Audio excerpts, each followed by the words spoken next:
Hi there. Welcome to another installment of Triple J's Thoughts. Here I have kind of more recommendations as plastered all of the news in our daily lives situation. We are in the midst of this COVID-19 pandemic, which case the big recommendation is to stay home, self isolate, which has forced couples and families to huddle together and play board games and do inventive stuff online and whatnot. But one thing it has hindered for me, and I'm sure for a few people and a lot of people, is the fact that you cannot go to movie theaters as they have all been closed, obviously. And as a result, you have to find other means of, say, watching TV or films or whatnot. So for myself, I wanted to give recommendations because we don't know how long this is going to last. It might last, up to a few weeks to, unfortunately, maybe even a few months, just because of the way that the virus goes. At least that's the what I've been getting off the news and information. So I wanted to just basically give you, the viewers, some recommendations for myself, primarily off Netflix. I'm going to give you three recommendations to either binge or just watch in general. That again, I've been revisiting a few programs and everything. So what I'd like to do is I'd like to start with a very unconventional one that was recommended to me a few years ago. It is actually the TV series that is actually on Netflix, and now it's taken over my Netflix. This series called Lucifer. Now you think a Catholic man watching about the devil being in Los Angeles and causing havoc, because actually it was a series that was based on the comic book The Sandman that has a Lucifer character, and the devil character has been portrayed in different connotations throughout different other mediums as well. And in this situation, Lucifer is not necessarily this evil, going to corrupt humanity or anything like that. He's actually, they take more of a comedic aspect to it. He's on vacation.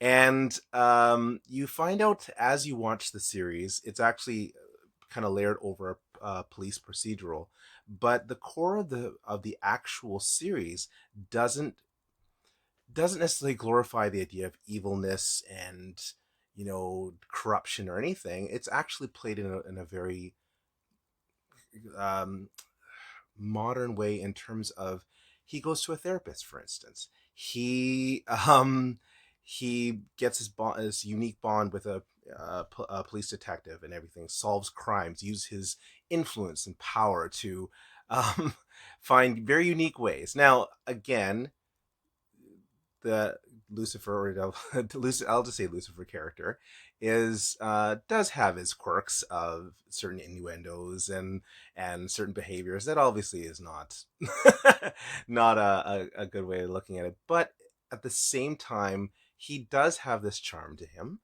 And at the same time, too, what's really cool is if you keep going with the actual series, is he actually grows and develops. He actually becomes a better character through all the interactions he's now with this police detective, the people he meets in his life, his therapist, all of these things. It's definitely done in a more comedic way, not in an evil way. So that's why I actually appreciate, and it's, to be honest, it was well done. It was actually taken off of the Fox network before they actually were brought into Disney, and there was a huge backlash because people actually really do like the show. And but Netflix picked it up and has given us one more season. They're actually, after all this is done, is giving us another season of season 5 and potentially a season 6, just based primarily on the popularity of this film. Sorry, of this series. So I'd say just to give it a go. Again, this is not per giving the devil and Lucifer idea of this glory to him or anything like that. Is nothing. I've actually stayed away from the TV series with the Sabrina one, which I grew up on RGs, and I'm like, I can't watch this. It's glorifying, you know, witches and stuff in a bad light and they're evil and all this kind of weird stuff. I know apparently it's been popular too, but I just can't get into that one. But this one, it has a more of a comedic aspect to it. It's not this evil incarnate bring forth or anything like that. It's more about the growth of this character, the comedic aspect of his journey, and as well as his also his journey as a growth of a character. He becomes something different, and you'll see that as the show progresses. There's mysteries behind his character. There's mysteries about the character of Lucifer based on lore and the Bible and everything like that. It is actually really well done, and so just put away again the oh it's Lucifer and devil. No, it's actually a really well done story, comedic, has these really good elements, and there's police procedurals as well. The second series that I've been starting to watch, and I don't know why. Now, this is more my wife's actual suggestion. She has watched this series, I swear, I think at least 9 times. It's one of her favorites, and it's just one of those ones where it takes you to a simpler time, a simple idea with a few quabbles and squibbles between family members and dynamics and everything. It's all about characterization, and it is Gilmore Girls. Now, I periodically, when my wife had it on, I would stop and watch an episode here and there, and it's on the background and everything. But this time, especially when we're all hunkering down, I said, "Oh, I'll watch a little bit." She was on, I think, season 6 or 7, I think 6 at the time, and I just started watching it with her, and it is a really good show, and it's very simple, lighthearted. There are times where I'm like, eh, but I recommend it as especially for the ladies who I'm sure have already seen it, as something to watch and binge. It's lighthearted. It's applicable to today because we're told not to self isolate. We're told to stay indoors. We're told to do all these things to help the situation with the virus and spreading. And it depicts a community, a very tight knit community that has their own squabbles and scribbles and everything like that, and their own dramas about family and everything. So when you see that, it takes you back to what we were of those kind of dynamics, and I think that's really really neat, really really cool. The third and last recommendation that I'm going to give is actually something that was recommended to me, I think last year.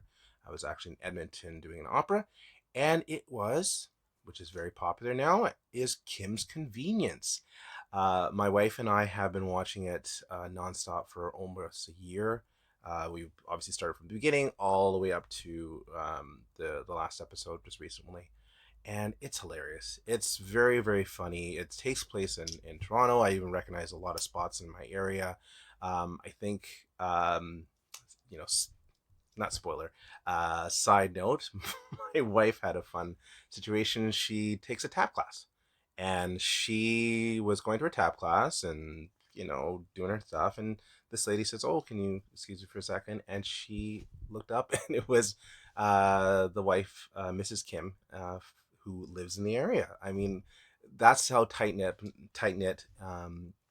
this show is. There's one recent episode. It's a park down the street from us. It's called Withrow Park, and we're like, "Wait, that's Withrow Park! Oh my god!"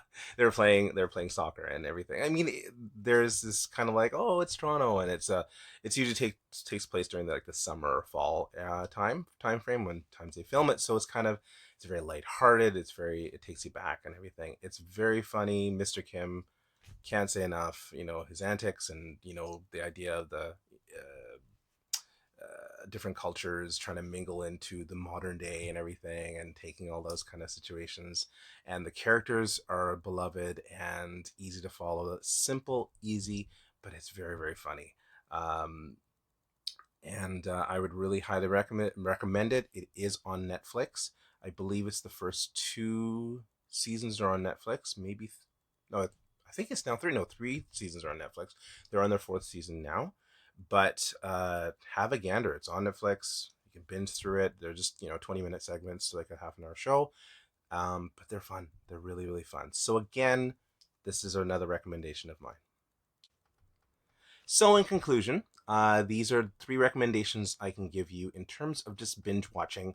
Um, Kara and I started thinking about the idea of re-watching Buffy the Vampire Slayer. We haven't watched that in like 8 years, I swear, in terms of a binge situation. So we'll see how that goes. Uh, Obviously, for me, I've been watching the series Picard, mixed on that. And I have also been trying to collect some through streaming and whatnot, some other films that I didn't see in 2019 and early 2020 that I can catch up on because a lot of the blockbusters that are coming in, and even I'm sure indie films, are being put on hold. So yeah, I think it's uh it's a hard time, and it's going to be a hard time for the film industry as well coming out of all of this. It's kind of sad. You got people who are, in any industry getting laid off, projects being canceled. I mean, I'm in the arts, and myself and many of my colleagues have had so many things canceled. um, and it's hard. It's hard because we don't know, and I think that's why we need to, stick together with family, do some activities at home, especially when you're self-isolating and social distancing. But it's it'll be okay. We'll come out of this eventually, and I think hopefully we can learn from all these situations that we are in and make things better. All right, so those are my recommendations. Like and subscribe if you haven't been to my channel, and also I will try and give some more updates. Maybe I'll go into dive into some movies that I can recommend for you guys to take on during this again unprecedented and unknowing time of how long this will last. So feel free to like and subscribe, comment. I love to get a comment to make the show a bit better. But right now, these are very interesting times. So, again, have a good day.